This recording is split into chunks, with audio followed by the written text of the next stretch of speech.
नागरिक मंच।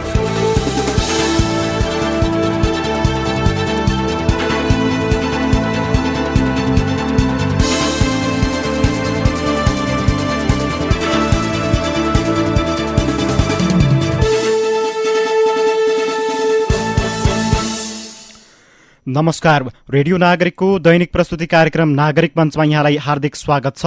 म उपेन्द्र शाही। हरेक दिन बिहान ठिक यसै समयमा प्रसारण हुने कार्यक्रम नागरिक मञ्चमा हामीले समसामयिक विषय उठान गर्ने गर्दछौं। सत्तारूढ नेपाल कम्युनिस्ट पार्टी नेकपाका शीर्ष नेताहरूले पार्टी फुटको संघारमा पुगेको बताइरहेका छन्। स्थायी कमिटी बैठक चलिरहेका बेला गत आइतबार प्रधानमन्त्री केपी शर्मा ओलीले सार्वजनिक मञ्चबाटै भारतले आफूलाई पदबाट हटाउन खोजेको र नेपालकै नेताहरू त्यसमा लागेको अभिव्यक्ति दिए लगत्तै नेकपाको विवाद अझ सघन बनेको छ। पार्टीका विभिन्न तह तब्काका नेताहरू विवाद समाधानको लागि छलफलको नाम दिन रातभरमा जुटिरहेका छन्। यसैबीच पार्टीका दुवै अध्यक्षले छुट्टा छुट्टै बारम्बार राष्ट्रपतिलाई भेटेका कुरालाई पनि विशेष महत्व र अर्थपूर्ण रूपमा हेर्न थालिएको छ। यो रस्साकसीका बीच पार्टीभित्रको अन्तर्विरोध साम्य हुनुको साटो झन्झन चर्किएको देखिन्छ। प्रधानमन्त्रीले बिहिबार संघीय संसदको वर्षीय अधिवेशन अन्त्य गर्न सिफारिस गरेपछि विवादले थप नयाँ रङ प्राप्त गरेको देखिन्छ।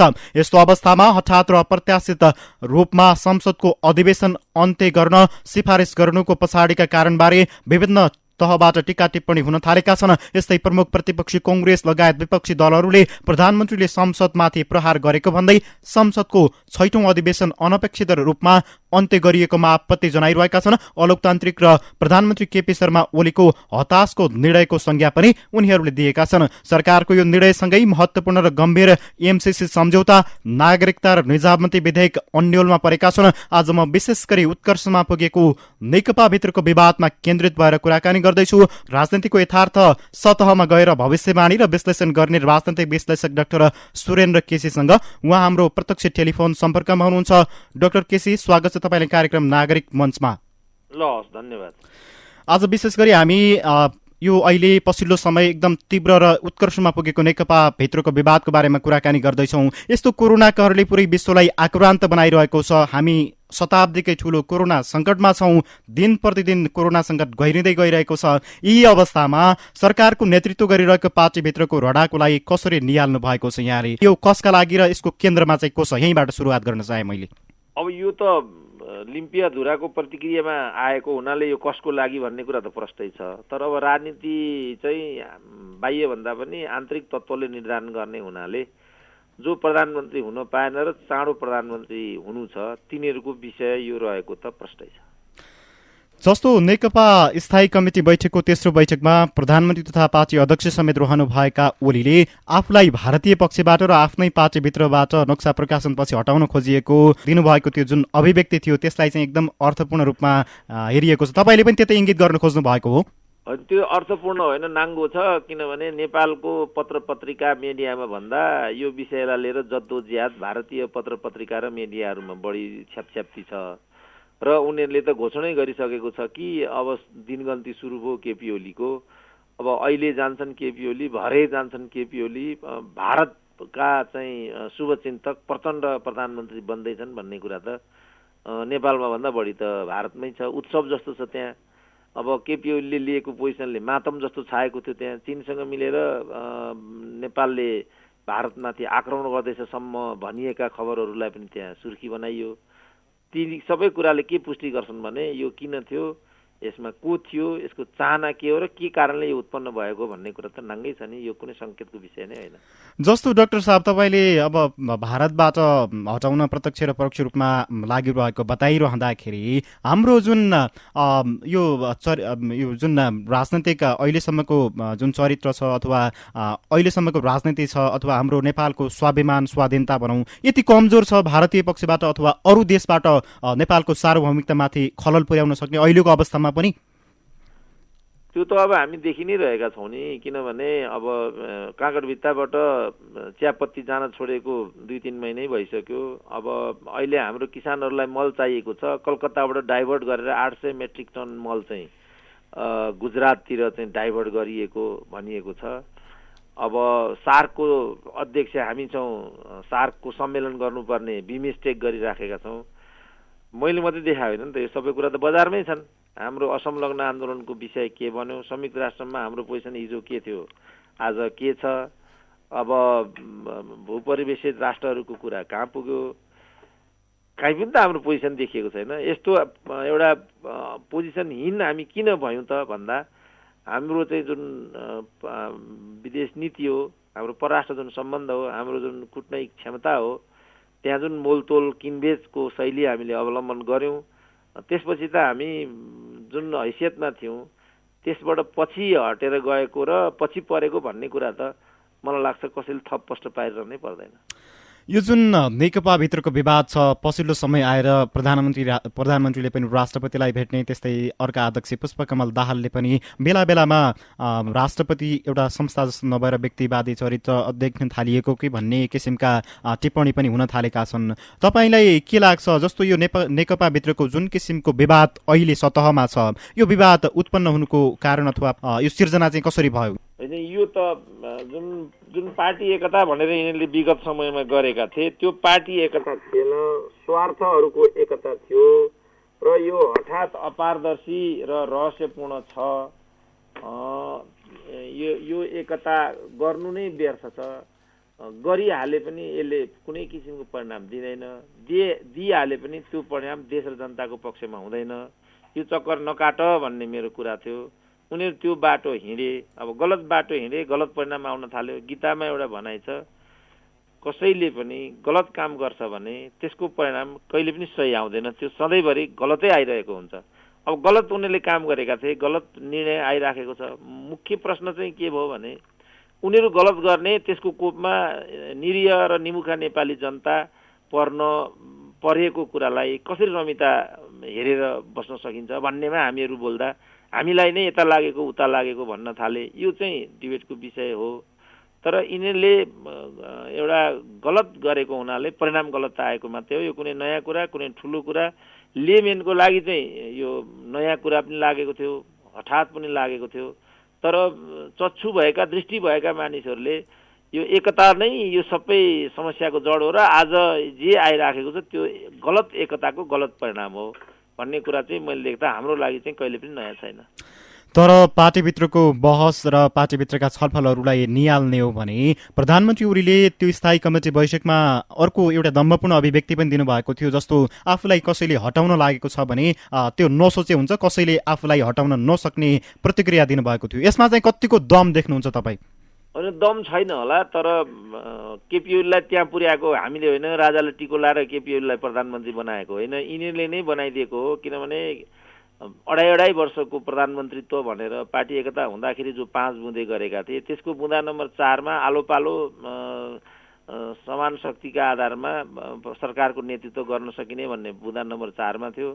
त्यसपछि प्रचण्डलाई के भएको नि उहाँले त्यो छोड्नुभयो। त्यो छोडेको हुनाले उहाँमा तपाईँले भन्नुभएको दम्भ बढ्यो, अहङ्कार बढ्यो भनिरहेको छ। अब उहाँहरू चित्तबुद्ध 5 बुँदे गर्नुहुन्छ, उहाँहरू चित्तबुद्ध त्यो बुँदा छोड्नुहुन्छ, उहाँहरू चित्त नबुझ्दाखेरि फेरि चिच्याउनुहुन्छ। त्यसमा नेपाली जनताले सहभागी हुनुपर्ने, डिबेट गर्नुपर्ने, उनीहरूको व्यक्तिगत स्वार्थ, उनीहरूको व्यक्तिगत आकाङ्क्षा, उनीहरूको कुल कुटुम्ब नातेदारीका मानिसलाई मन्त्री प्रधानमन्त्री बनाउनु पर्ने कुरामा नेपाली जनता लतार्ने उनीहरूलाई अधिकार छ र यस्तो अन्टसन्ट भन्दै हिँड्ने अधिकार उहाँहरूलाई कसले दिएको छ? जस्तो नेकपामा जुन स्पिरिटमा चाहिँ एक हुने सम्झौता भएको थियो, सहमति भएको थियो, अब त्यो एकताबाट बाहिर जान थालेको हो कि भन्ने किसिमका टीका टिप्पणी हुन थालेका छन्। तपाईँले के लाग्छ, यो विवाद कुन तहसम्म आइपुगेको छ एकताबाट बाहिर जानको लागि? होइन, यो विवादै होइन, पर्दाभित्र यिनीहरू यो गरेर गइरहेको थिए। अहिले पर्दा खस्यो, पर्दा खसेपछि जे कुरा देखिन्छ नाटकमा त्यो देखिएको मात्रै हो। अब यो नक्कली कुरा थियो, पदको लागि थियो। उनीहरूले नै लेखेका थिए 2.5 वर्ष प्रधानमन्त्रीत्व भनेर। 2.5 वर्ष नहुने बित्तिकै त सिद्धिको त यो जे डिबेट हामी गरिरहेका छौँ खालि यो डिबेटको लागि डिबेट मात्रै हो। वास्तविक कुरा भनेको चाहिँ यो चाहिँ एउटा कृत्रिम अपारदर्शी स्वार्थन्ततामा आधारित कथित एकता थियो। त्यो स्वार्थ परिपूर्ण नहुने बित्तिकै जसले स्वार्थमा सहभागी ताबाट वञ्चित हुनुपर्ने स्थिति उत्पन्न भयो। त्यसको प्रतिक्रिया हो यो। कुनै यता त्यता दाहिने देब्रे राष्ट्रिय राजनीति फलानो कुरै होइन क्या। यो सबै चाहिँ मैले लेख्दा अल होपलेस हो क्या मैले लेख्दा।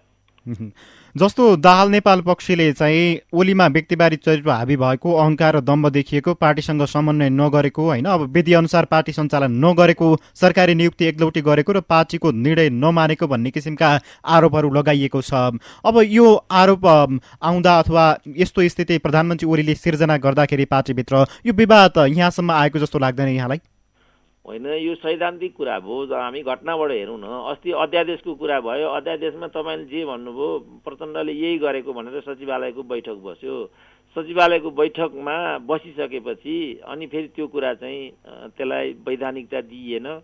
जसरी बाहिर भनिएको थियो अध्यादेश केपी ओलीले एकलौटी ल्याएका थिए, त्यो कुरा त्यहाँ पुष्टि भएन। तपाईँ तथ्यबाट हेर्नु न। आम मान्छेसँग कुरा गर्दा तपाईँ जे कुरा गर्दै हुनुहुन्छ त्यसरी कुरा गर्नुहोस्। जो अनुसन्धानमा लागिराखेको छ, जसले तथ्यको आधारमा विषयलाई प्रस्तुत गर्छ, त्योसँग यस्तो प्रश्नै नगर्नु न। तपाईँहरूको आँखा अगाडि छैन के प्रचण्ड व्यक्तिवादी छैनन्? के प्रचण्डमा परिवारवाद हाबी छैन? के प्रचण्ड 34 वर्षदेखि त्यो दलको नेता होइनन्? के प्रचण्डले मन लागो त्यो गर्दैनन्? केपी ओली मात्रै मन लागु गर्ने हुन्? माधव नेपाल 14 वर्ष पार्टीको अध्यक्ष भए, झलनाथ खनाल पनि त्यतिकै वर्ष भए। त्यो चाहिँ व्यक्तिवादी होइन कि? साथीभाइ मिलाएर चाहिँ जे गरे नि हुन्छ? गल्ती छ। साथीभाइ मिलाएर पनि जे पनि गर्न पाइँदैन। अनन्तकाल पदमा बस्न पनि पाइँदैन। परिवारवाद गर्न पनि पाइँदैन। त्यो प्रजातन्त्रको बर्खिलाप हो। कम्युनिस्ट पार्टीको त झन् बर्खिलाप हो, किन त्यो शहीदहरूले बनाएको पार्टी हुन्छ। माओवादीको कुराहरू त 17,000 मान्छेले त्यहाँ ज्यान दिएको छ। एमालेकै शहीदहरू छन्, कहाँ छन् त अहिले? शहीद जन कहाँ छन्? परिवारजन कहाँ छन्? बेपत्ता कहाँ छन्? अङ्गभङ्ग कहाँ छन्? त्यो पो सरकारको विषय हो। को मन्त्री, को प्रधानमन्त्री, कसको के हुने भन्ने कुरा कहिले सरकारको विषय हुनै सक्दैन नि त। कोही पनि व्यक्तिवादी छ क्या नेपालको राजनीतिमा। काङ्ग्रेसको व्यक्तिवादी हुँदा हुँदा अझ काङ्ग्रेस पार्टीको त त्यो काङ्ग्रेस पार्टी नै होइन, त्यो कोइराला पार्टी हो र कोइरालाहरूको सामाजिक आन्दोलन हो त्यो। अब बौद्धिक पनि पार्टी छन्, नागरिक समाज पनि पार्टी छन्, मिडिया पनि पार्टी छन् भएको हुनाले न अन्धता छाएर आज हामी अन्धकारमा पसेका छौँ। तर कोही कोही मान्छे त जिउँदा छन्, हैसियतमा उभिन्छन्, तथ्यबाट बोल्छन्। तिनीहरूको कुरा आम मान्छेले भनेको भन्दा बेग्लै हुन्छ र कतिलाई त्यो मन पनि पर्दैन। तपाईँ मलाई नै हेर्नुहोस्, काहीँ कान्तिपुरमा लेख छापिँदैन, एनटिभीमा अन्तर्वार्ता बज्दैन, कान्तिपुरमा अन्तर्वार्ता बज्दैन। यही कारणले त हो नि। त्यसपछि गलत समाचार तल गएको छ, मान्छेहरू दिग्भ्रमित भएका छन्। नेकपाको हकमा पनि त्यही हो। मैले सुरुदेखि भने यो भ्रम हो, यो स्वार्थको एकता हो। पार्टीको एकता भनेको त सैद्धान्तिक हुनुपर्छ। तन एकता भएर हुँदैन, मन एकता हुनुपर्छ। त्यो भएको छैन। म भन्थे त्यो बेला महिला निषेध गर्दै अब खुँदो खानु पर्यो नि त मैले।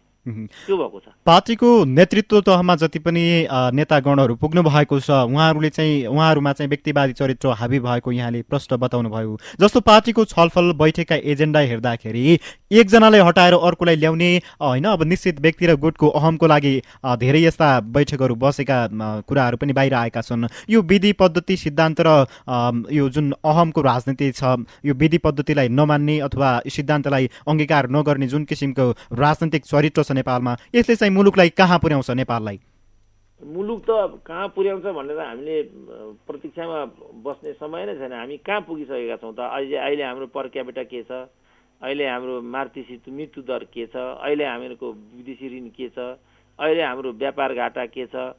मुलुकलाई कहाँ पुर्याउँछ भन्ने कुनै प्रश्नको स्थिति छ ल भन्नु त? अहिले देशमाथि 12 खरबको ऋण छ, 13 खरबको व्यापार घाटा छ, 15 खरबको हामी बजेट चलाउँछौँ। प्रत्येक नेपाली जन्मिँदै 42,000ले चाहिँ ऋणी हुन्छ। नेपालको पर क्यापिटा इन्कम अहिले पनि $1000 काट्न सकेको छैन। जबकि 60 वर्ष अगाडि कोरिया र हाम्रो चाइना र हाम्रो पर क्यापिटा इन्कम उस्तै थियो। चाइना र कोरियाभन्दा हाम्रो स्थिति समृद्धि थियो। हामीले मागेर खानु पर्दैन थियो। हाम्रा दिदीबहिनीहरू बजारमा जानु पर्दैन थियो। अहिले हाम्रा दिदीबहिनीहरू कसरी अस्ति देखेन एयरपोर्टमा गर्भवती भएर चाहिँ दिदीबहिनीहरू बाहिरबाट आउनु परिराखेको छ। तपाईँहरू देखिरहनु भएको छ। त्यो जगमा उभिएर प्रश्न गर्नु न बाबु। यस्तो अब नेपाल कहाँ पुग्छ के पुग्छ भन्ने बेलामा छौँ। तपाईँ भन्नुहोस् कति उमेरको हुनुहुन्छ? तपाईँलाई रोजगारीको ग्यारेन्टी छ कि छैन? बजारमा कति उद्योगहरू थिए हाम्रा? ती उद्योगहरू के भए? बाँसबारी छाला जुत्ता कारखाना कहाँ पुग्यो? ट्रली बस के भयो? हिमाल सिमेन्ट कता गयो? भ्रिकुटी कागज खोइ? अहिले पनि तपाईँ यस्तो प्रश्न गर्ने हो मसँग?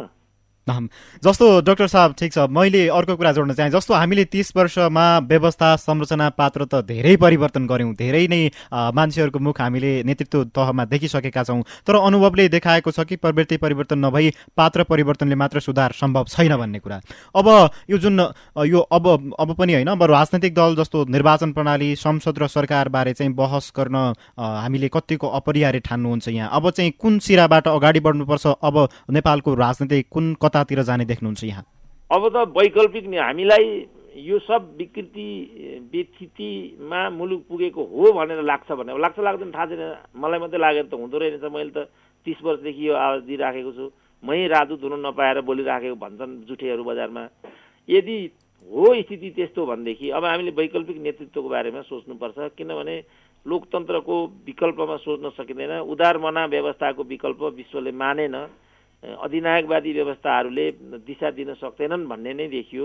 हुन त अब उत्तर कोरियाले आफूलाई कोरोना मुक्त राख्यो, क्युबामा पनि यही कुरा भयो, चाइनामा पनि यो कुरा देखियो। काहीँ न काहीँ ल एन्ड अर्डर बलियो हुनुपर्छ भन्ने त अहिले पनि देखिएकै छ। अब उदात्तताको नाममा स्पेनमा के भयो, इटालीमा के भयो, अमेरिकामा के भयो, फ्रान्समा के भयो, युकेमा के भयो हामी देखिरहेछौँ, भारतमा के हुँदैछ देखिरहेछौँ। नेपालमै पनि अब चाहिँ कोरोनाले अत्यन्त उच्च जोखिममा राजधानी भन्ने छ, के भइराखेको छ हामी देखिराखेका छौँ। प्रहरीले चाहिँ नाकासम्म कन्ट्रोल गर्न सक्दैन, किनभने तत्काल फोन आउँछ माथिबाट नेताको, फोन आउँछ त म के गर्नु भन्छ, लाचारी व्यक्त गर्छ। तपाईँ देखिरहनु भएको छ नि, यो अराजकताले, यो अस्तव्यस्तताले, द्वन्द्वहीनताले के हुन्छ भन्ने कुरा। किनभने जीव ज्यानभन्दा ठुलो कुरा अर्को हुँदैन। जीव ज्यान बचाउने कुरामासम्म पुलिस चाहिँ नियन्त्रण गर्न जान्छ, सिङ्गो बजार उठेर चाहिँ पुलिस लखेड्छन्। हिजो जनआन्दोलन दमन गर्न आएको पुलिस र अहिले कोरोनामा जीवधन बचाउन आएको पुलिसको भूमिकाको बिचमा त अन्तर छ नि, तर हामी त्यति पनि देख्दैनौँ। क्वारेन्टिनमा बसेका चाहिँ रोगीहरूलाई चाहिँ समूह गएर छुटाएर चाहिँ अनि जनसमुदायमा छरिदिन्छौँ। त्यसरी जनसमुदायमा छर्नुको महत्त्व, जनसमुदायको लागि जोखिम हुन्छ, ज्यान जान्छ भन्ने कुरासम्म मान्न अब अहिले हामी तयार छैनौँ भने हामीले अझ दुःख पाउने जस्तो म देख्छु। योलाई रोक्नुपर्छ र हामीले आफूलाई जिम्मेवार बनाउने, सचेत नागरिक बनाउने, राज्यसँग अधिकारको मात्रै माग गर्ने होइन, कर्तव्य पनि त्यतिकै ज्वलन्त विषय बन्छ भन्नेतिर जाउँ न त।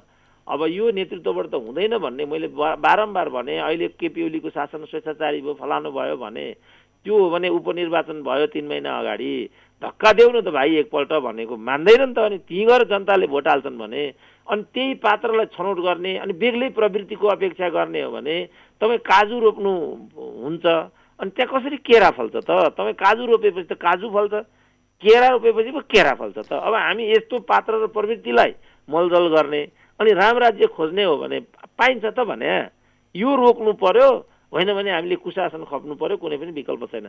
सदा चाहिँ जे पात्र हामीले छनौट गरेका छौँ त्यही प्रवृत्ति आउँछ भनेर ठान्नु पर्यो। त्यो प्रवृत्ति हामीलाई गलत लागेको हो भने ती पात्रहरूलाई फालिदिनु पर्यो त्यहाँबाट, होइन भने उपाय छैन। त्यही मात्रै हो मैले उपाय छैन। जनतामा जस्तो पार्टी र अहिले नेतृत्व मुख्य प्रमुख पार्टी भनौँ कांग्रेस र नेकपालाई नै भनौँ विशेष गरी, होइन, अब यो पार्टीदेखि लिएर जनतामा चाहिँ एक किसिमको नैराश्यतालाई सीमा नागेको छ, होइन। अब अहिले जस्तो कोरोना सङ्कटले मुलुक एकदम आहत भइरहेको छ, यो बेलामा पनि जुन किसिमको पार्टीभित्र रडाको मचिएको छ, अथवा नेकपाभित्र मात्रै नभएर कांग्रेसभित्र पनि त्यही किसिमको संस्कृति प्रचलन देखिन्छ। अब जनतामा यो चारैतिरको नैराश्यता छ, जनताहरू पनि विदेशबाट बेरोजगार भएर फर्किएका छन्, चारैतिर समस्या छ अहिले जनतामा, होइन। सरकारबाट चाहिँ आहत भइरहेका छन्, राहतको महसुस गरेका जनताहरू। अबको जुन यो वैकल्पिक शक्तिको कुरा गर्नुभयो यहाँले, जुन अहिले वैकल्पिक भनेर खोलिएका छन् नेपालमा पार्टीहरू, उनीहरूको जग अथवा उनीहरूको सिद्धान्तलाई जनताले पछ्याउन नसक्नुको पछाडिको कारण अथवा तपाईँले इङ्गित गर्न खोज्नु भएको कुरा त्यही हो? त्यो होइन, मैले भनेको कुरा के भने वैकल्पिक प्रणालीको कुरा छैन। प्रणालीको बारेमा मैले भनिसकेँ। प्रणाली यही हो, यही प्रणालीलाई अझ राम्रो बनाउने हो, यही प्रणालीलाई थप प्रणाली बनाउने हो। तर यसका चाहिँ मानक सिद्धान्तहरू थिए, accountability, meritocracy, transparency, right main, right place, reward and punishment. यो 5वटा सूत्रमा लोकतन्त्र चलेको हुन्छ। हामी 5वटा कुरा मान्दैन। तपाईँ देखिरहनु भएको छ कहाँ के भइरहेछ भनेर। अब त्यो किन भयो त भन्दा यो नेतृत्वले त्यतातिर आफ्नो जवाफदेहितालाई अनुभूत गरेन। म के चाहन्छु भने वैकल्पिक नेतृत्वको बारेमा अब हामीले सोच्नु पर्यो र एउटा उपयुक्त नेतृत्व हामीले निर्माण गर्नु पर्यो। अब कहीँबाट बाहिरबाट अमेरिकाबाट त नेता ल्याउने कुरा त छैन। हाम्रो देशको प्रधानमन्त्री अब केपी ओली नहोलान्, प्रचण्ड हुन्छन्। प्रचण्ड कस्ता छन् भन्ने हामीलाई थाहा छैन र सुरेन्द्र केसीलाई पुर्याउनु पर्यो क्या त्यहाँ नाङ्गो भाषामा चाहिँ। अब प्रचण्डै चाहेको हो भने जे कुरा हिजो भयो फेरि त्यही कुरा हुन्छ। केपी ओलीको पहिलो पालामा जे भयो अहिले पनि त्यही भयो नि त। केपी पहिलो पालामा नाकाबन्दीको कुरा आयो, अहिले लिम्पियाधुराको कुरा आयो। अब नाकाबन्दीको कुरामा फेरि भारत रिसायो, लिम्पियाधुराको कुरा आइरहेछ, फेरि भारत रिसाइरहेछ। अब कोपमा नेपाली जनताले पर्नुपर्छ। कहिलेसम्म यो कोपमा त्राहिमाम भएर बस्नुपर्ने भन्ने र अहिले चाहिँ जे जस्तै भए पनि नाकाबन्दी र चाहिँ लिम्पियाधुरा त नेपालको चासो हो, यो ठिक छ भनेर बोलिदिएको सुरेन्द्र केसीले। अब सुरेन्द्र केसी नै हुन नपाएर बोलेको भनिदिन्छ यहाँको मान्छेले। हो, यो चेतना चाहिँ जागृत हुनु पर्यो भन्ने चाहिँ मेरो तर्क हो। जस्तो यहाँको कुराबाट अझै पनि म प्रश्न हुन सकिनँ, जस्तो राष्ट्रपति कार्यकारी भन्ने कुरा पनि यो सतहमा नआए पनि तर भित्रभित्र चाहिँ धेरै मान्छेहरूले अपेक्षा गरेका छन् कि अबको चाहिँ प्रणाली राष्ट्रपति कार्यकारी भएर जानुपर्छ भन्ने किसिमको तिर पनि धेरै नेताहरू पार्टीकै कङ्ग्रेसदेखि लिएर नेकपा भित्रैका नेताहरूले पनि यो किसिमको बहसहरू तल्लो तहमा चलाएको देखिन्छ। त्यसै गरी अरू वैकल्पिक भनिएका शक्ति पनि यो तहमा छन्। त्यसै गरी बौद्धिक व्यक्तित्वहरू नागरिक समाजको पनि धारणा यतातिर गएको हो कि भन्ने देखिन्छ। यहाँलाई के लाग्छ, अबको आवश्यकता कार्यकारी राष्ट्रपति हो नेपालमा? कार्यकारी राष्ट्रपति पनि एउटा विकल्प भयो, तर कार्यकारी राष्ट्रपति चाहिँ अहिले जो राष्ट्रपति छ त्योभन्दा बेग्लै हुन्छ भन्ने ग्यारेन्टी के छ? त्यो बेग्लैपनाको ग्यारेन्टी मैले भने नि प्रचण्डको ठाउँमा माधव नेपाल होइन कि, प्रचण्डको ठाउँमा केपी ओली होइन, प्रचण्डको केपी ओलीको ठाउँमा सुरेन्द्र केसी हो भन्ने कुरा चाहिँ वैकल्पिक सोच भएको नेतृत्व आजको आवश्यकता हो के। हामीले रामवरण यादवलाई पनि बेहोर्यौँ, विद्या भण्डारीलाई पनि बेहोर्यौँ। अब त्यो ठाउँमा फेरि त्यस्तै पात्र गयो भने त्यही नै बेहोर्नुपर्छ हामीले। क्रमभङ्गता चाहियो के नेतृत्वको सोच र शैलीमा, त्यसको अभाव नै आजको प्रश्न हो। हामीले अन्तिम चाहिँ क्रमभङ्गता अब माओवादी आएपछि प्रचण्ड आएपछि हुन्छ कि भनेर अपेक्षा गऱ्यौँ नि त, त्यही प्रवृत्ति दोहोरिएपछि अनि तात्विक फरक परेन नि। हामीलाई तात्विक भिन्नता चाहियो कि तात्विक फरक चाहियो, त्यो मैले भने हो। अहिलेको यथास्थिति अथवा यो सतहबाट हेर्दाखेरि अब जुन यो नैराश्यता छ यसको समाधान गर्नको लागि कुनै वैकल्पिक शक्ति अथवा यो जुन अहिले कोरोना कहरसँगै आएको बाढी पहिरो छ यसले चाहिँ कुनै नयाँ शक्ति पनि जन्माउने देख्नुहुन्छ यहाँ? होइन, जन्मिँदैन होला। क्यास्ट्रोले भने जस्तो समाजवाद होइन भने मृत्यु। क्यास्ट्रो के भन्थ्यो भने कि तिमीले समाजवादको बाटोमा जाओ, होइन भने तिमीहरू मर्छौ, किनभने अमेरिकाले महिलाई मार्न खोजिरहेछ भने तिमीहरू कहाँबाट बाँच्छौ भन्थे। अब क्युबाका जनताले माने अनि क्युबा पनि रह्यो, समृद्धि पनि छायो। अब हाम्रो देशमा कम्युनिजम त सम्भव छैन क्यास्ट्रोले भने जस्तो, तर सुशासन त सम्भव छ क्या र। योग्यताक्रम त हामी परिपालन गर्न गर्छौँ क्या रे। त सुशासनमा जानको लागि केले रोकेको छ हामीलाई? हामीलाई स्वअनुशासित हुनको लागि केले रोकिराखेको छ? हामी स्वअनुशासित हौँ, हामीले अधिकारको मात्रै कुरा नगरौँ, कर्तव्यशील हौँ, हामी उत्पादनमा जुटौँ, श्रममा जुटौँ, उत्पादनसँग जोडियौँ। अब गफ गरेर शेरबहादुरले भने जस्तो काठमाडौँ बसेर गफ गर्ने, नेभीसँग हारेछ फुर्ती लाउने, यो हो नि त सत्य कुरा हो नि त। नेभीसँगका केटा, अखिलका केटा काठमाडौँको होटल हार्दिकमा उत्तानो टाङ लाएर अनि लोकतन्त्र बलियो हुन्छ, हावादारी कुरा हो नि हो। अनि तल एउटा काठमाडौँमा बस्ने एउटा सिट टिकट लिएर जाने, हिजोको उम्रिँदैको 3 पात, अखिलको अध्यक्षबाट रिटायर भएको छैन, सांसद हुनुपर्ने अनि मन्त्री हुनुपर्ने, अनि परिणाम आएन भनेर छाती पिट्नुपर्ने। आउँछ परिणाम? यो गलत सोचाइ हो, यसलाई हामीले परिवर्तन गर्नुपर्छ। अर्को उपाय छैन। मैले यति मात्रै बोले राखेँ है बाबु। एउटा लास्ट प्रश्न छ मेरो। जस्तो नेकपा भित्रको घर झगडा यति धेरै किन कुरा गर्ने त भन्दाखेरि नेकपाको 5 वर्ष पाएको करिब 2/3 जनादेश पाएको सरकार छ। अहिले देश कोरोनासँगको लडाईँमा छ, स्थिरता दिगो विकास अपेक्षा पनि मानिसको जोडिएका छन् यो सरकारसँग होइन। अब यो प्रतिकूल अवस्थाको किचलोको अवतरण कसरी हुने देख्नुहुन्छ यहाँ अन्त्यमा छोटकरीमा? होइन, यो त यिनीहरूको पदको झगडा भएको हुनाले पदमा व्यवस्था नहुँदासम्म यिनीहरू मिल्दैनन्। अब त्यस्तो भएको हुनाले प्रचण्ड प्रधानमन्त्री हुन पाएनन् भने पार्टी फुटाउँछन्, केपी ओलीले प्रधानमन्त्री छोड्नु पर्यो भने मध्यावधिमा जान्छन्। यिनीहरूको बटम लाइन यही हो भनेर मैले आज भनेको कुरा होइन, 5 वर्ष अगाडि भनेको कुरा हो। त्यहीँ गइराखेको छ र विषय त्यहीँ टुङ्गिन्छ। तपाईँले लेखेर राख्नु होला। हवस्, यहाँको महत्त्वपूर्ण समय र संवादका लागि यहाँलाई धेरै धेरै धन्यवाद। उहाँ हुनुहुन्थ्यो डाक्टर सुरेन्द्र केसी। विशेष गरी हामीले उहाँसँग उत्कर्षमा पुगेको नेकपा भित्रको विवाद के हो, विवाद किन रसाकसीका लागि र विवादको निकास के त लगायतका विषयमा केन्द्रित भएर कुराकानी गर्ने प्रयास गर्यौं डाक्टर राजनैतिक विश्लेषक डाक्टर सुरेन्द्र केसीसँग। अवस्था यसका साथै आजका लागि कार्यक्रम नागरिक मञ्चको निर्धारित समय सकियो। प्राविधिक साथी भूमिराज श्रेष्ठलाई धन्यवाद दिँदै म उपेन्द्र शाही बिदा हुन्छु। नमस्कार।